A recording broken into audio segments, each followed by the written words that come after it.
দেখা যাচ্ছে দেবু? হ্যাঁ স্যার। আচ্ছা। Very good afternoon to all of you.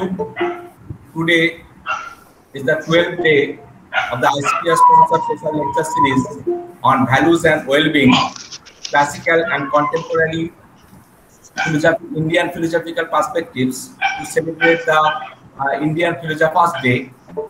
Today we have with us Professor Pradut Kumar Mondal, retired professor, Department of Philosophy, Burdwan University.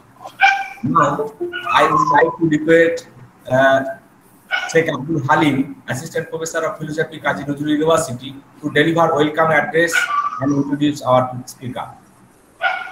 Thank you, Devabroto Babu. Good afternoon, all of you. On behalf of the Department of Philosophy, Kazi Nazrul University, and on my own behalf, I would like to extend my best wishes and heartiest thanks to all. Today is the 11th day of the ICPR-sponsored special lecture series on values and well-being, classical and contemporary Indian philosophical perspectives. To celebrate the Indian Philosophers Day, today's speaker is Professor Pradut Kumar Mondal. Professor Pradut Kumar Mondal served as a professor of philosophy in the University of Burdwan and also served in different administrative positions for long period. Sir is now involved as a member of various academic administrative committees in different universities and academic institutions. The thirst area of his teaching and research is Indian philosophy, Indian ethics, Indian epistemology, and metaphysics. Besides teaching, Sir is engaged in serious research and contributed many research articles in different learned journals, national and international.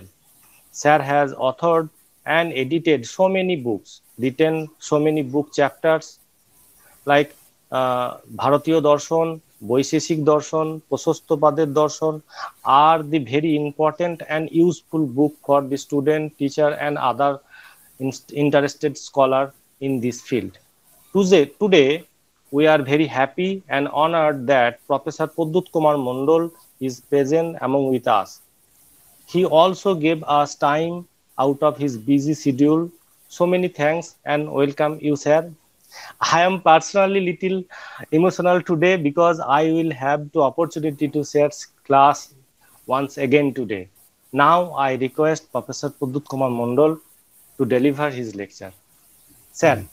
Thank you, Halim. Thank you, Halim, to meet you all. আমি এই লেকচারের আমার ছাত্রদের সামনে পেয়ে খুব খুশি হলাম। যাই হোক, আমাকে এখন লেকচারের জন্য বলতে বলেছেন।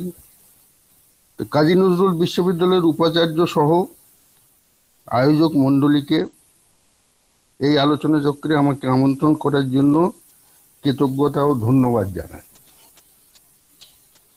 আজকের আলোচনা চক্রের বিষয় হলো values and well being from the view point of Jain ethics. আলোচনার বিষয় দেখে আমাকে জৈন নীতিতত্ত্বের বিশেষজ্ঞ বলে মনে করার কোনো কারণ নেই, বরং তা করলে মহা ভুল হবে। হালিম যদিও ইন্ট্রোডাকশনে বলে দিল অনেক বিষয় আমার অধিকার আছে, ভালো লাগে, ছাত্রদের কাছ থেকে আমার ইন্ট্রোডাকশন শুনতে ভালোই লাগে, কিন্তু তথাপি আমি বলি যে এটা যদি আমাকে জৈন বিশেষজ্ঞ বলা হয় তাহলে মহা ভুল হবে। তবু কেন আমি জৈন নীতিতত্ত্বের উপর বক্তব্য রাখছি তা সময় পেলে পরে বলবো। বর্তমানে আমি শুধু এটুকুই জানিয়ে রাখছি যে আমার আলোচনা একান্তভাবেই ছাত্রছাত্রীদের উদ্দেশ্যে। একজন ছাত্র বা ছাত্রী যদি এই আলোচনা চক্র থেকে পড়াশোনার কোনো রসদ পায় বা পড়াশোনার কোনো একটা দিকের সন্ধান পায়, তাহলে এই আলোচনা চক্র সার্থক বলে আমি মনে করব। আমার আলোচনার দুটি পর্যায়ে বিভক্ত। প্রথম পর্যায়ে আমি জৈনগণ স্বীকৃত তত্ত্বসমূহের আলোচনা করব এবং দ্বিতীয় পর্যায়ে এই তত্ত্বগুলির আলোকে জৈন নীতিতত্ত্বের স্বরূপ নির্ধারণের চেষ্টা করব। আমি ভিডিওটা অফ করে দিচ্ছি। হ্যাঁ স্যার, অফ করে দিন স্যার। হ্যাঁ,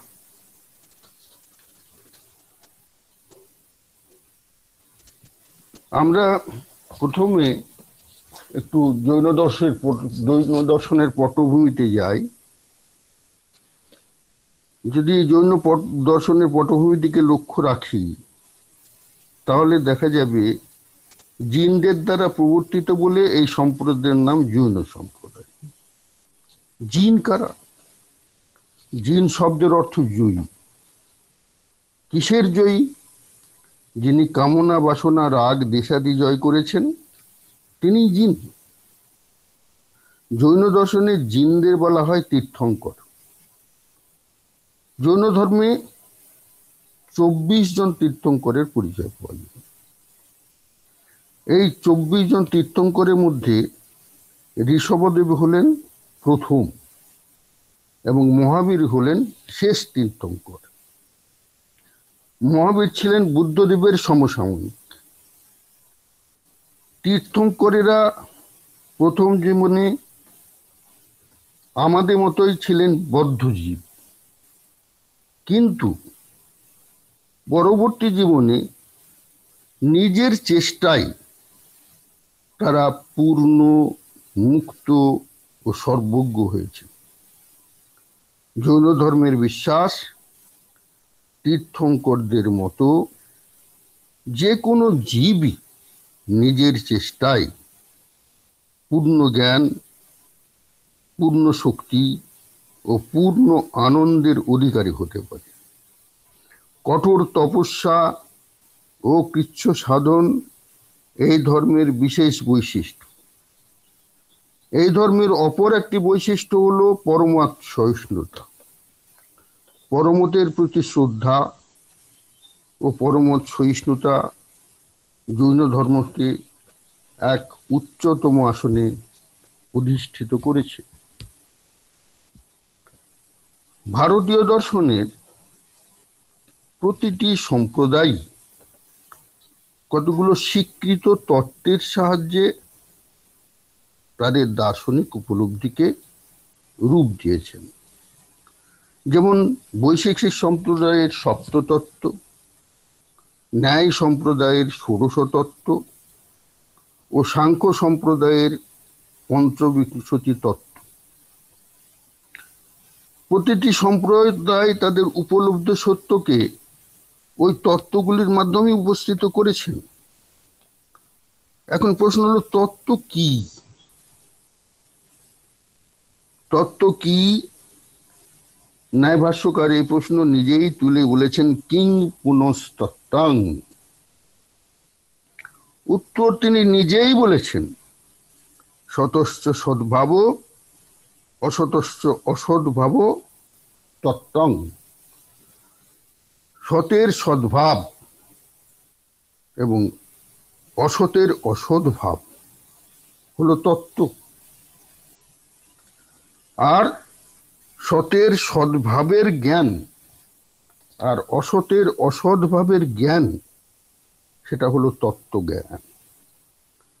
তত্ত্বজ্ঞান না হলে মোক্ষের পথে এগোনো যায় না। সব দর্শনই সেটা স্বীকার করে। সুতরাং তত্ত্ব কি জিনিস, যার জ্ঞান না হলে আমরা মোক্ষমুখী হতে পারি না, তা হলো তত্ত্ব। প্রতিটি সম্প্রদায় তাদের তত্ত্বগুলোকে এমনভাবে সাজিয়েছেন যে তার বাইরে আর কোনো বিষয় থাকতে পারে না। অর্থাৎ এমন একটা কোনো বিষয় নাই যে এই তত্ত্বগুলো দিয়ে তাদের ব্যাখ্যা করা যাবে না। একটা দর্শনে যা কিছু আছে, যা কিছু স্বীকার করা হয়েছে, যে কোনো সম্প্রদায়ের ক্ষেত্রে এটা প্রযোজ্য, যে কোনো একটা সম্প্রদায় যে তত্ত্বগুলো স্বীকার করবে তাদের দর্শনে স্বীকৃত সমস্ত তথ্যই তার অন্তর্গত হবে। সেটা ব্যাখ্যা করা গেল না তত্ত্ব দিয়ে, এমন কোনো তথ্য থাকতে পারে না। এখন দৃষ্টি দেওয়া যাক জৈনগণ স্বীকৃত তত্ত্বের দিকে। জৈনগণ কি করেছেন? তাদের যাবতীয় উপলব্ধ সত্যকে 7টি তত্ত্বে আবদ্ধ করেছেন। অর্থাৎ তাদের দর্শনে এই 7 তত্ত্বের অতিরিক্ত কিছু থাকতে পারে না। ন্যায় দর্শন পড়েছ সবাই, ওই দেখেছো যে অন্নম ভট্টও 9টি দ্রব্যের তালিকা দেওয়ার পর বলেছিলেন কি, দ্রব্য নবৈব। নবৈব মানে এই 9-এর অতিরিক্ত কোনো দ্রব্য হতে পারে না, এমন কোনো দ্রব্য নাই যা 9-এর মধ্যে পড়বে না। সেরকম এমন কোনো সত্য বা তথ্য থাকবে না যা এই তত্ত্বের অন্তর্গত নয়। এখন দেখা যায় জৈন সম্প্রদায় যে 7টি তত্ত্বে তাদের সমস্ত তথ্যকে আবদ্ধ করেছেন, সেই 7টি তত্ত্ব কি?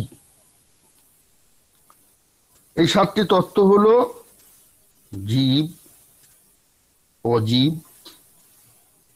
বিশেষ করে ছাত্রদের জন্য আমি বলছি, আমি আস্তে আস্তে বলবো, যদি সামনে খাতা থাকে পেন থাকে লিখে রাখো। এই জন্যই বলছি যে এর পরে আমি যেটা বলবো সেটা মাথায় রেখে দেওয়া একটু অসুবিধা হবে না লিখে রাখলে।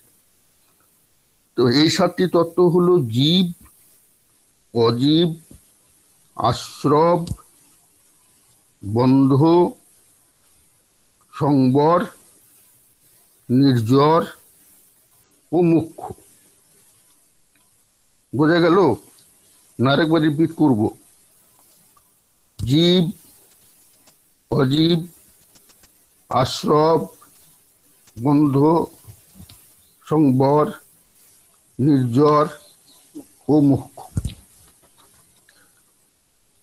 জৈন সম্প্রদায়ের এই 7টি তত্ত্বের ক্রমটিকে একটু ভিন্নভাবে উপস্থাপন করলে আমার মনে হয় জৈন নীতিতত্ত্ব আরেকটু পরিষ্কারভাবে জানা যাবে।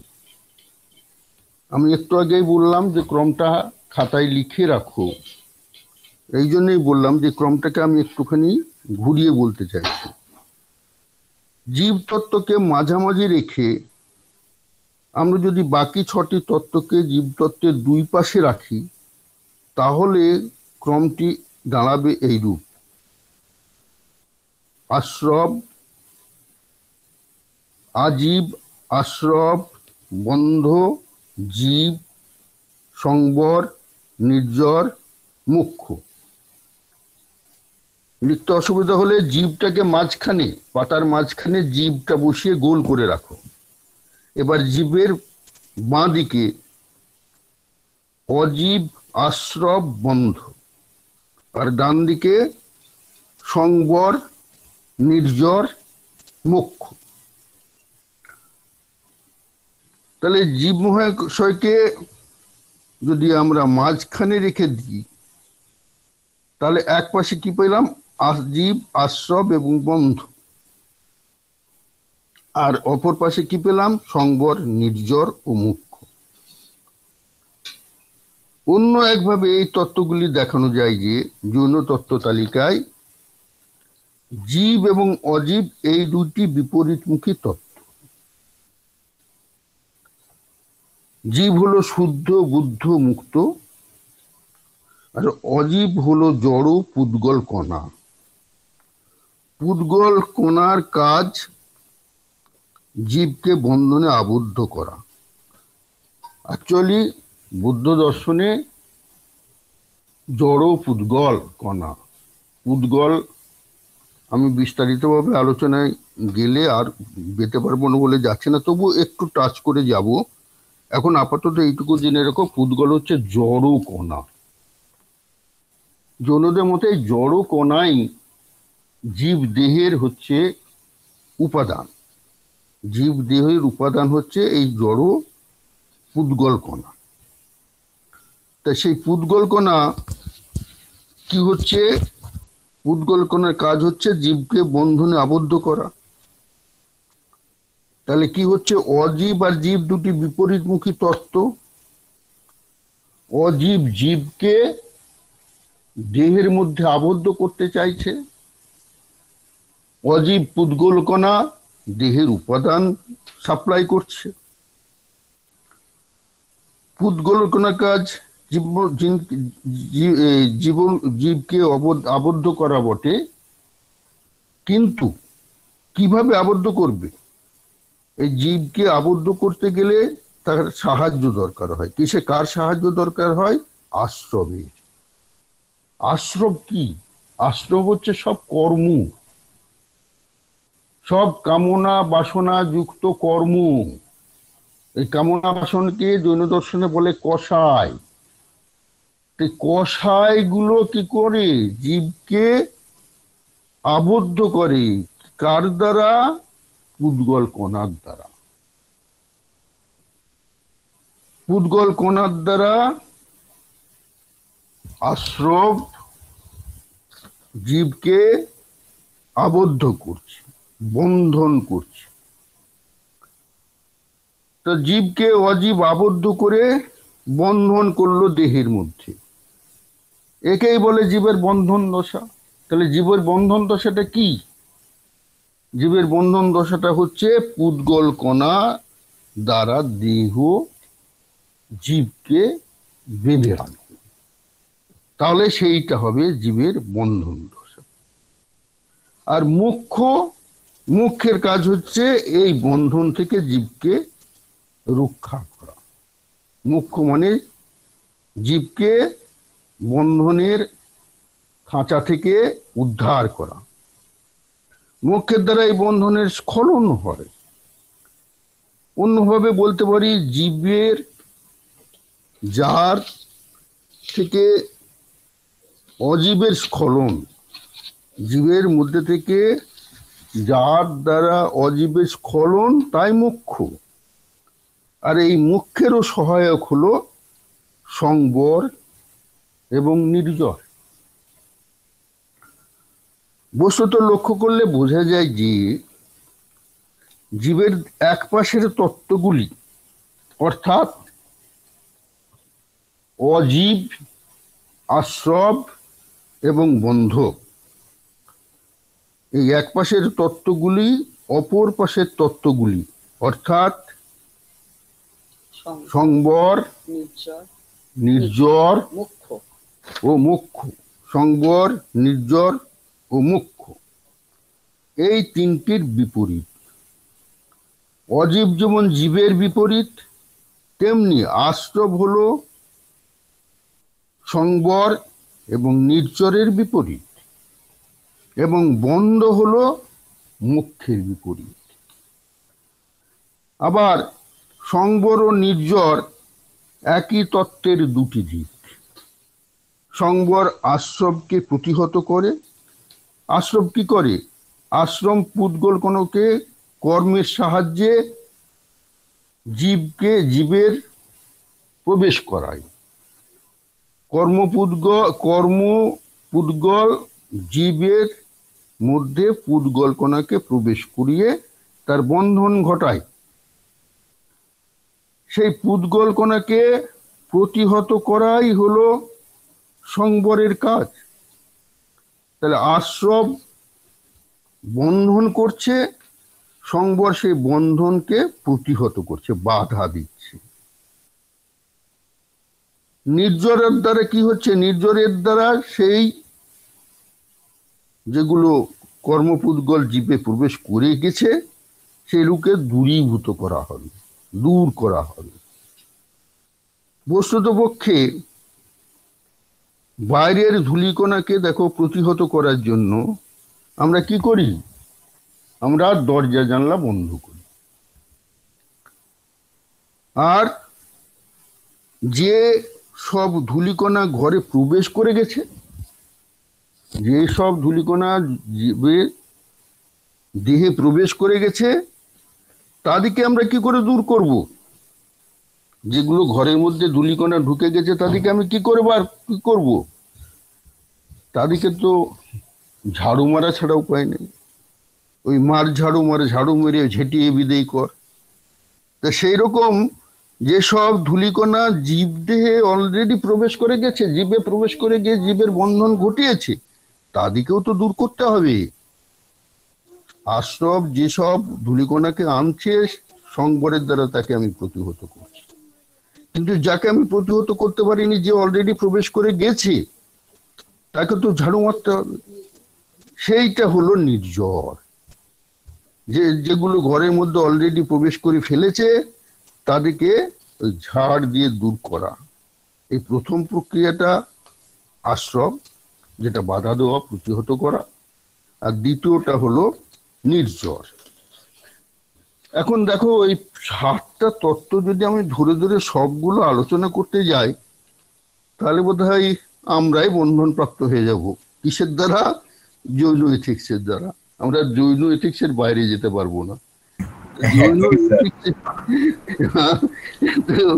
আমি কিভাবে আলোচনা করলে সুবিধা হবে জানি না। আমি জাস্ট একটু পরিচয় দিয়ে যাচ্ছি, একটু পরিচয় দিয়ে যাচ্ছি জীবজীবের। তারপরে আমি বলেছি আমার দ্বিতীয় পর্যায় শুরু হবে। দ্বিতীয় পর্যায়ে আমরা এই জৈন এথিক্সের বাইরে গিয়ে জৈন এথিক্সকে দেখার চেষ্টা করব। জৈন এথিক্সের গণ্ডির মধ্যে থেকে নয়, জৈন এথিক্সের বাইরে গিয়ে জৈন এথিক্সকে দেখার চেষ্টা করব। তাই অল্প একটু কিছু বলে বলে যাই। যে প্রথম তত্ত্ব এবং কেন্দ্রীয় তত্ত্ব বলা যায়। কারণ দেখো, একটু আগে যেটা বললাম, জীবের এক পাশে আছে অজীব, আশ্রব, বন্ধ। তা এরা কার? এরা জীবের।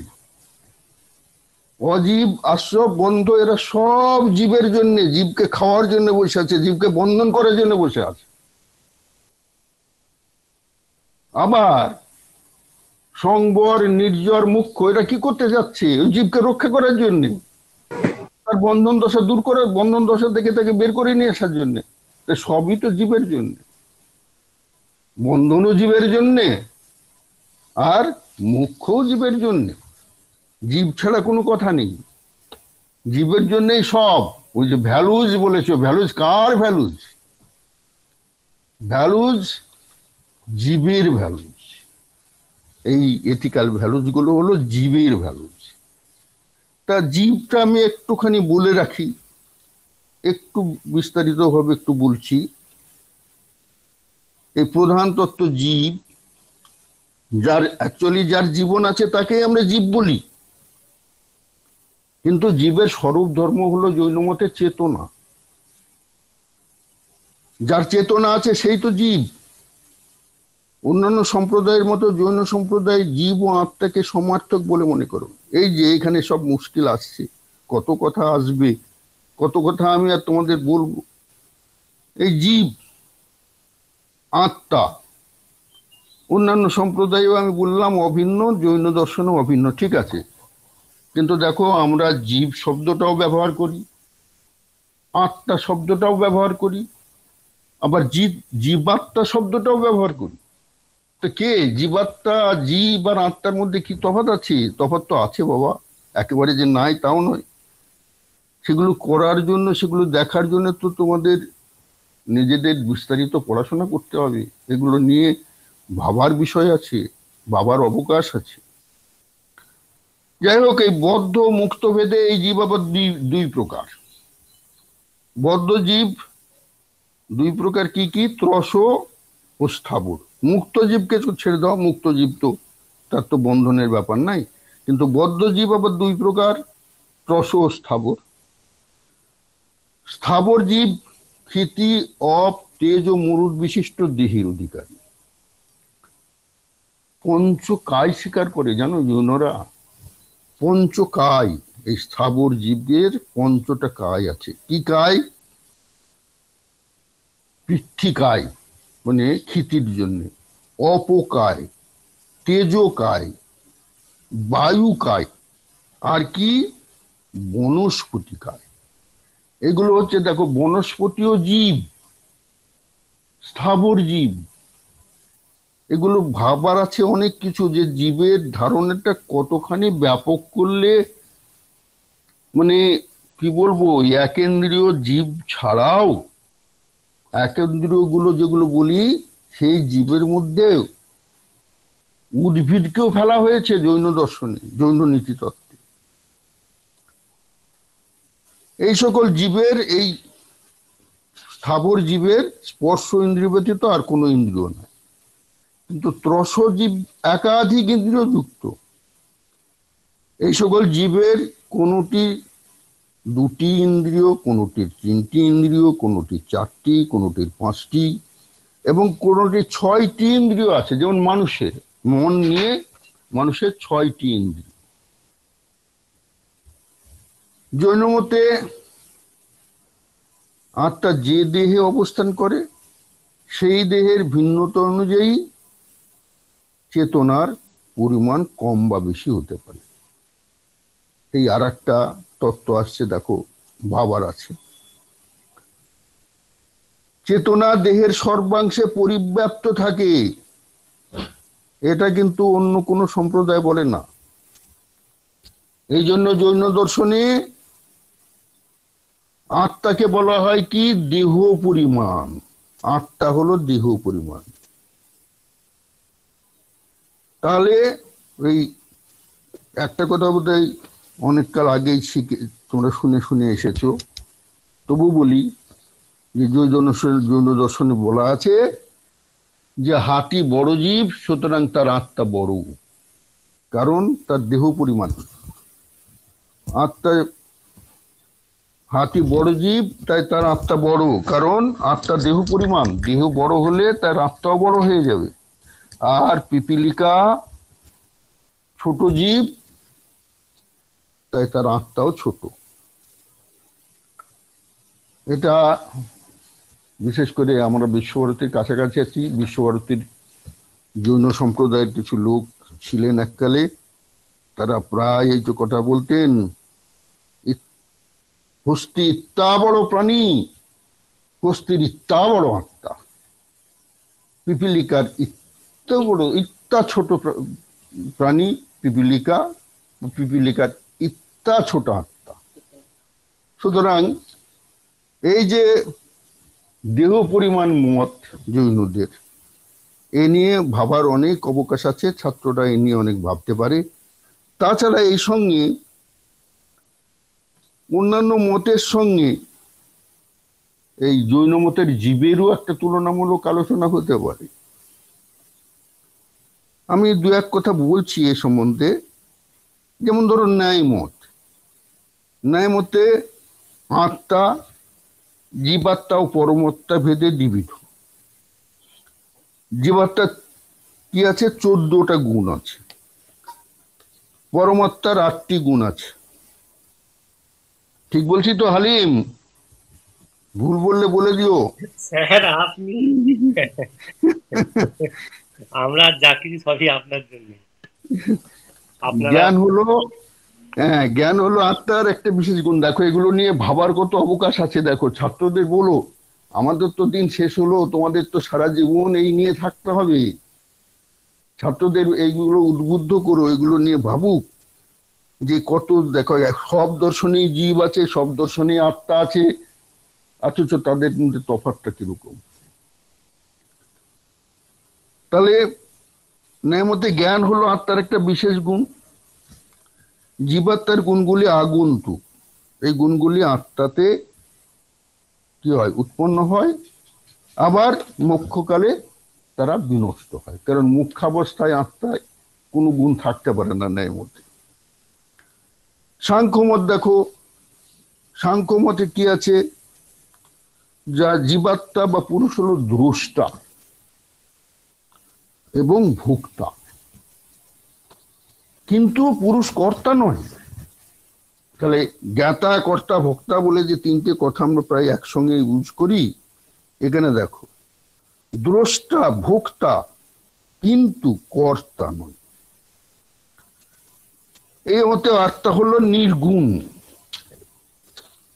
বেদান্ত মত দেখো, বেদান্ত মত তো তোমরা জানো সব। বেদান্ত মতে আত্মা নির্গুণ এবং তা ব্রহ্মস্বরূপ। জীব ব্রহ্মৈব না পরো। জীব হলো অবিদ্যা উপহিত ব্রহ্ম।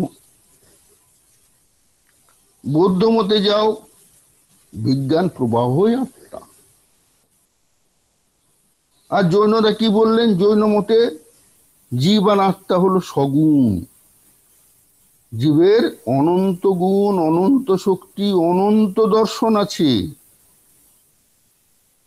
আর বদ্ধাবস্থায় এগুলো বাধাপ্রাপ্ত হয়, মুক্তাবস্থায় এগুলো একবারে বলে প্রকাশিত হয়। এই হলো মোটামুটি তোমার জীবের কথা। এরপরে জীবের পরে আসছে অজীব। জৈন মতানুসারে অজীব ও জীবের মতোই একটা তত্ত্ব। জীবের লক্ষণ যেমন জীবের লক্ষণ কি বললাম? চেতনা যুক্ত হলো জীব, যার চেতনা আছে সেই হলো জীব। অজীব হলো চেতনা শূন্য, জড়, অর্থাৎ যার চেতনা নাই সে অজীব। অজীবকে আবার 5 প্রকারে ভাগ করা হয়েছে: ধর্ম, অধর্ম, আকাশ, পুদ্গল এবং কাল। এই যে কালপিঠকে এখানে পেয়ে গেছি। 4 নম্বরে দেখো বললাম পুদ্গল। ধর্ম, অধর্ম, আকাশ, পুদ্গল এবং কাল। এই পুদ্গলই সর্বনাশের কারণ। জৈন মতে এই পুদ্গল কণাই জীবকে কলুষিত করেছে। It corrupted the soul, pure soul. পুদ্গল কণাই আমার সোলকে করাপ্ট করবে। ধর্ম, অধর্ম, আকাশ ও কাল এগুলো সব অরূপী জীব, কারণ এদের কোনো আকার নাই। কিন্তু এই পুদ্গল জীব তার আকার আছে, সেই জন্য সে রূপী। পুদ্গল অজীব হলো রূপী অজীব। তাই পুদ্গল রূপ কি হয়? চেতনাহীন জড়দ্রব্য, এবং সে হলো সংযোগ ও বিভাগযোগ্য। জড়দ্রব্যের কি হয়? 2টি রূপ হয়, একটা অণু হয়, একটা সংঘাত হয়। একটি জড়দ্রব্যকে ক্রমান্বয়ে যদি ভাগ করে যাই, বিশ্লেষণ করে যাই, কি পাবো? তাহলে ক্ষুদ্রতম একটা অবিভাজ্য কণা পাব। সে ক্ষুদ্রতম অবিভাজ্য কণা সে হলো অণু। এরূপ অণুগুলো সংযোগ বিয়োগ করে কি হয়? ক্রমান্বয়ে সংঘাত দ্রব্য হয়। আবার সংঘাত দ্রব্যগুলোও চুপ করে বসে থাকে না, তারাও সংযোগ বিভাগ করে কি হয়? আরো বৃহত্তর সংঘাত হয়। তাহলে সকল স্থূলদ্রব্য হলো সংঘাত। উভয় প্রকার অণু সংঘাত, উভয় প্রকার দ্রব্যেরই আকর্ষণী ও বিকর্ষণী শক্তি আছে। আকর্ষণ বিকর্ষণের দ্বারা কি হয়? তারা অন্য অণু সংযুক্ত হয় বা অন্য অণু থেকে সরে আসে, স্কন্ধ দ্রব্য উৎপন্ন করে, বা স্কন্ধ মানে হচ্ছে সংঘাত দ্রব্য উৎপন্ন করে। সবথেকে মজার ব্যাপার কি জানো? মজার ব্যাপার হচ্ছে জৈন মতে আমাদের দেহ শুধু নয়, আমাদের মন, আমাদের বাক, আমাদের প্রাণ এবং আমাদের শ্বাস প্রশ্বাস, এই শ্বাস প্রশ্বাসও জড়ের দ্বারাই সৃষ্ট। আজকাল তো অক্সিজেনের খুব অভাব হচ্ছে না হাসপাতালে? তা হাসপাতালে ওই অক্সিজেন তো বায়ু। বায়ুকাই তো অজীবী হবে, আবার বায়ুকাই আমরা জীবের মধ্যে রাখলাম। তাহলে দেখো কত রকম ব্যাপার আসছে। যে শ্বাস প্রশ্বাসকে তারা বলছে জড়, অণু। আবার অণু হতে পারে, সে সংঘাতও হতে পারে। তাহলে শ্বাস প্রশ্বাস সেও অজীবের মধ্যে পড়ছে। আর যখন সে আবার বায়ু কায়ে প্রবেশ করছে তখন সে হয়ে যাচ্ছে স্থাবর জীব। জৈন মতে আবার অদ্ভুত ব্যাপার যে এই অণু দ্রব্যের এবং সংঘাত দ্রব্যের গুণ আছে। এদের গুণগুলো কি গুণ? স্পর্শ আছে, স্বাদ আছে, গন্ধ আছে, বর্ণ আছে। তা এই অণুর বর্ণগুলো কি করে পাবো? অণুর বর্ণগুলো কি করে জানবো যে আছে অণুর বর্ণ আছে? আমরা তো অণুকে দেখতে পাই না, অনুদ্রব্যকে দেখা যায় না। জনেরা বলছেন কেবল জ্ঞানীটা দেখতে পায়। তো কেবল জ্ঞানীরা যখন দেখতে পায় তখন তো তাকে রূপ আছে বলতেই হবে। এ হলো অজীব। অজীবের পরে আসছে কি? আশ্রব তত্ত্ব। আশ্রব যে জীবের ঘাড়ে অজীবকে তুলে দেয়। জীবের ঘাড়ে অজীবকে তোলার কাণ্ডারি হচ্ছে এই আশ্রব। আশ্রব শব্দের অর্থ পীড়া, কষ্ট, দুঃখ ইত্যাদি।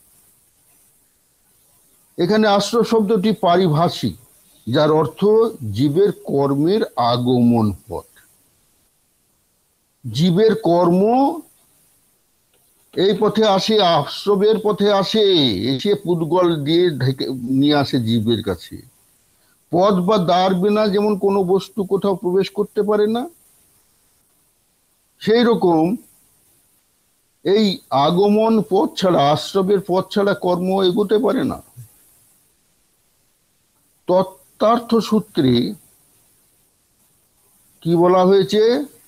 বলা হয়েছে কায় মন বাক্য, কায় মন এবং বাক্যের কর্ম হলো যোগ। আর এই যোগই হলো আশ্রবের কারণ। তার মানে কায় মন এবং বাক্যে কোন রকম কর্মের স্থান থাকা উচিত নয়। তাহলেই কর্ম সেগুলো পুদ্গলকে আকর্ষণ করবে, করে এই আশ্রব পথে জীবের ঘাড়ে অজীবকে তুলে দেবে। দৈহিক, বাচিক এবং মানসিক সব কর্মই আশ্রবের কারণ।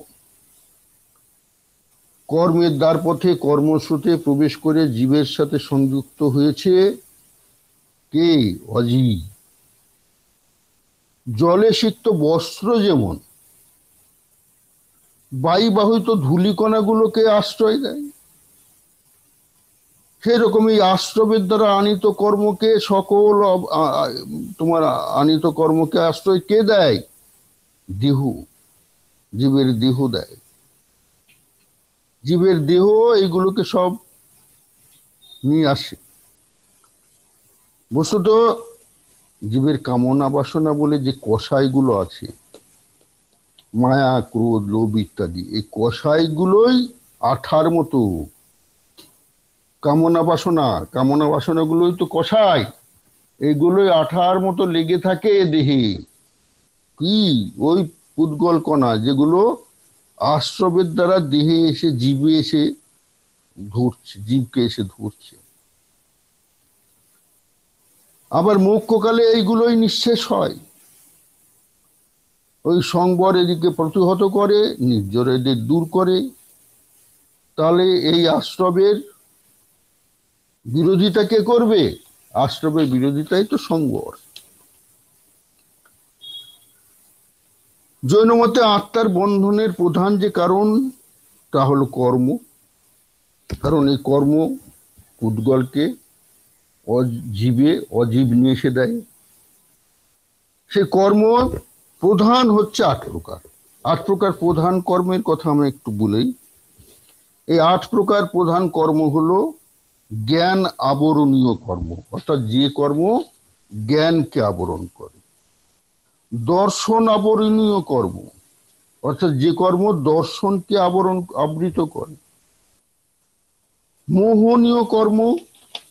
মোহনীয় কর্ম যেটা উপেক্ষার ভাব নিয়ে আসে, কিংবা ওই তামসিক ভাবটাকে জাগিয়ে তোলে। বেদনীয় কর্ম, নাম কর্ম, সব এগুলো হচ্ছে অন্তরায় কর্ম, গোত্র কর্ম, আয়ুষ কর্ম, এগুলো সব নাম, গোত্র এবং তোমার আয়ু, এসবই হচ্ছে এই কর্মেরই ফল। এই কর্মগুলোই ঠিক করে দেয় কি তোমার নাম হবে, অন্তত জৈন মতে। তোমার কি গোত্র হবে, তোমার কত আয়ু হবে, তুমি কিভাবে জন্মাবে, কি দেহ লাভ করবে, এসব। তাহলে আত্মার আবরণ যে করছে আশ্রব, সেই আশ্রব আসলে কার মাধ্যমে করছে? কর্মের মাধ্যমে। আর এই কর্ম একটা জীবের সব কিছুকে কন্ট্রোল করে রেখেছে। জীবের সব কিছুকে কন্ট্রোল করছে কে? এই কর্ম।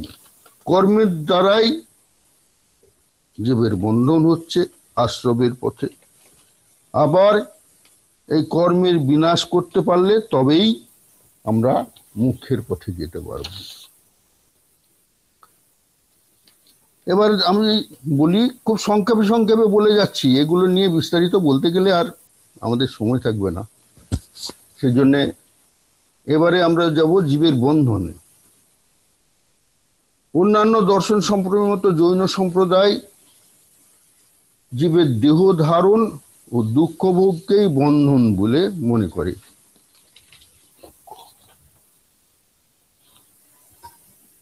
বন্ধন, তুমি বন্ধনে বলে দেবো না তারা এই বলবো? ওই সংবর আর নির্জরের কথা তো একটু বললাম, আজ সংবর আর নির্জরের কথা বলছি না। যদি বলো তাহলে একটু বলবো। না স্যার, বন্ধনটা একটু বলে দেন। আচ্ছা, আর সংবর সংবর বলবো কি? সংবর না স্যার। সংবর আর নির্জরের কথা একটু বললাম, যে ঝাড়ু দেওয়া। সংবর হলো যে সমস্ত কার্যের দ্বারা কর্মের আশ্রব অর্থাৎ আগমন হয়, সেগুলোকে প্রতিহত করাই সংবর। এটা ঠিক আশ্রবের বিপরীত তত্ত্ব। আর নির্জরা হচ্ছে যে সমস্ত কর্মপুদ্গল অলরেডি জীবের ঘাড়ে ফেলে দিয়েছে, জীবের মধ্যে পৌঁছে দিয়েছে, সেগুলোকে দূর করা। সেগুলোকে দূর করে নির্জরা তোমার কি করে? দূর করে। বন্ধনটা বলে দিতে বলছো, তাহলে একটু বলে দিই যে অন্যান্য দর্শন সম্প্রদায়ের মতো জৈন সম্প্রদায় দুঃখ ভোগকেই বন্ধন বলেছে। পীড়া, দুঃখ, পীড়া, এ আছে নাকি আমাদের রণজয় আছে, বাদনা লক্ষণম দুঃখম। না স্যার, ও নেই, রণজয় নেই। হ্যাঁ, রণজয় নেই স্যার। নেই। বাদনা লক্ষণম দুঃখম বলে দিও। দুঃখ কি? আচ্ছা, এই দুঃখ, পীড়া ইত্যাদি হলো জীবের বন্ধন। আত্মাতে যে কামনা, বাসনা, আসক্তি হয়, সেই কামনা বাসনা আর পরিতৃপ্তির জন্য আত্মা কি করে? পুদ্গল আকর্ষণ করে, দেহ ধারণ করে, জীবদেহ আত্মকে বন্ধন করে। আর এই জীবদেহের মধ্যে আত্মা বন্ধন হলেই তখন মোক্ষের প্রয়োজন হয়। তাহলে মোক্ষ আবার কি? মোক্ষ হচ্ছে বন্ধন থেকে মুক্ত হওয়া। বন্ধন থেকে মুক্ত হওয়াই হলো মোক্ষ। এই বন্ধনের মুক্তি, আমরা যদি বন্ধনকে কি বলি? কর্দমাক্ত জায়গা বলি। সেই কর্দমাক্ত জায়গায় যেন জীব পড়ে গেছিল, মোক্ষের দ্বারা সে কি হলো?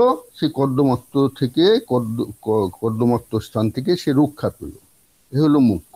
অ্যাকচুয়ালি মোক্ষ কিভাবে লাভ করা যায় সেটা বেশি দরকার, সেইটা একটু আমরা বলবো। যে মোক্ষকে থেকে আমরা কিভাবে, বন্ধন থেকে কিভাবে আমরা মোক্ষ লাভ করব। তো জনগণ বলেন সম্যক দর্শন, সম্যক জ্ঞান, সম্যক চারিত্র, এই হচ্ছে মুখ্য মার্গ। তাহলে মোক্ষ লাভ করতে গেলে আমাদের সম্যক দর্শন চাই, সম্যক জ্ঞান চাই, সম্যক চারিত্র চাই। সম্যক দর্শন হলো তীর্থঙ্করদের উপলব্ধ সত্যের প্রতি শ্রদ্ধা। ভারতীয় ঐতিহ্যে জ্ঞানের প্রথম ধাপই হলো শ্রদ্ধা। শ্রদ্ধাবান লভতে জ্ঞানম। জৈন তীর্থঙ্কর কথিত তত্ত্বে রুচি, প্রীতি, শ্রদ্ধা ইত্যাদি হলো সম্যক দর্শন। এই প্রসঙ্গে একটা কথা উল্লেখ করা প্রয়োজন যে শ্রদ্ধা বলতে অন্ধ বিশ্বাসকে জৈনরা কখনোই বোঝাননি। কেন জৈনরা কেন, কোনো ভারতীয় দর্শনের কেউই শ্রদ্ধা মানে অন্ধভক্তি এ কথা কেউ বলেন না। আমাদের কাছে এমনকি ভক্তিও বিচার বিশ্লেষণের যোগ্য। জৈন দর্শনে বরং অন্ধবিশ্বাসকে বলা হয় মুদা। আর জৈন মতে মোক্ষকামী 3 রকম মুদা থেকে মুক্ত হবে। সেই 3 রকম মুদা কি? লোকমুদা, মানে যেগুলো সমাজে প্রচলিত আছে, যেগুলো অন্ধবিশ্বাস। দেবমুদা, যেমন ঈশ্বর সম্পর্কে সব ভুল ধারণা। পাষণ্ডী মুদা, গুরু নির্বাচন খুব কঠিন। গুরু যদি পাষণ্ড হয় তাহলে কিন্তু শিষ্যের অবস্থা খুব খারাপ হয়। এই জন্য পাষণ্ডী মুদা আছে, সেখান থেকেও মুক্ত হতে হবে। কোনো পাষণ্ডকে কখনো গুরু করো না, তাহলে কপালে দুর্ভোগ আছে, বন্ধন আছে, মুক্তি হবে না। এরপর আসছে সম্যক জ্ঞান। সম্যক জ্ঞানের কথা আর কি বলবো, সব দর্শনে সম্যক জ্ঞানের কথা বলা আছে। নৈয়ায়িকরা বলে তত্ত্বজ্ঞান থেকে তো মুক্তিই হবে না। তো সেই তত্ত্বজ্ঞানাৎ দুঃখ জন্ম প্রবৃত্তি দোষ, মিথ্যা জ্ঞান উত্তরোত্তর অপায়ে তদন্তর অপায়াদ অপবর্গ। সুতরাং ওই তত্ত্বজ্ঞান, সেই কি করে অপবর্গ লাভ হবে? তত্ত্বজ্ঞানের মাধ্যমে সমস্ত মিথ্যা জ্ঞানকে বিনাশ করতে হবে। তা মিথ্যা জ্ঞান, ওই দুঃখ জন্ম প্রভৃতি দোষ, মিথ্যা জ্ঞান উত্তরোত্তর উপায়ে, এগুলো কিসের দ্বারা হবে? দূর কিসের দ্বারা হবে? তত্ত্বজ্ঞানের দ্বারা। ন্যায় মতে ষোড়শ পদার্থের তত্ত্বজ্ঞান, প্রথম সূত্রে বললেন ষোড়শ পদার্থের তত্ত্বজ্ঞান নিশ্চয় সে অধিগম। সেই ষোড়শ পদার্থের তত্ত্বজ্ঞান থেকে মিথ্যা জ্ঞান দূর হবে। মিথ্যা জ্ঞান দূর হলে দোষ থেকে প্রবৃত্তি, প্রবৃত্তি থেকে জন্ম, জন্ম থেকে দুঃখ, সব নিবৃত্ত হবে। সুতরাং সেই জৈন দর্শন সেই কথাই বলা হচ্ছে যে জ্ঞান হচ্ছে একটা মার্গ, মুখ্য মার্গ। তত্ত্ব জ্ঞান কি আমাদেরকে লাভ করতে হবে। অ্যাকচুয়ালি কেবল জ্ঞানী আমরা জানি। আর এই জ্ঞান তুমি বলেছিলে একটু জ্ঞানের উপর বলতে, কিন্তু এই জ্ঞান যদি বলতে চাই তাহলে আজ আর অন্য কিছু বলা যাবে না। সুতরাং জ্ঞানটাকে আমরা অ্যাভয়েড করেই রাখলাম। জ্ঞান তত্ত্বটা বিরাট অংশ জৈনদের। ছাত্ররা যদি কোনো সময় কোনো সুযোগ পাও পড়ে নিও জ্ঞানতত্ত্ব। আসলে জ্ঞানতত্ত্ব পড়াতে চাইছি না এখানে এই জন্যেই যে ছাত্ররা খুব বেশি কনফিউজড হয়ে যাবে। কারণ জৈনরা আবিধার্মিক নিয়মে একরকম জ্ঞানতত্ত্ব করেছে, আবার জৈন দার্শনিকরা হেমচন্দ্র প্রভৃতি এরা সব যশোবিজয় আর এক ধরনের জ্ঞানতত্ত্ব করেছে। তো সেই সব কনফিউশনের মধ্যে না যাওয়াই ভালো। আবিধার্মিক এবং সূত্র এদের অনুসারী নানা রকম জ্ঞানতত্ত্ব আছে। বরং আমরা একটু সম্যক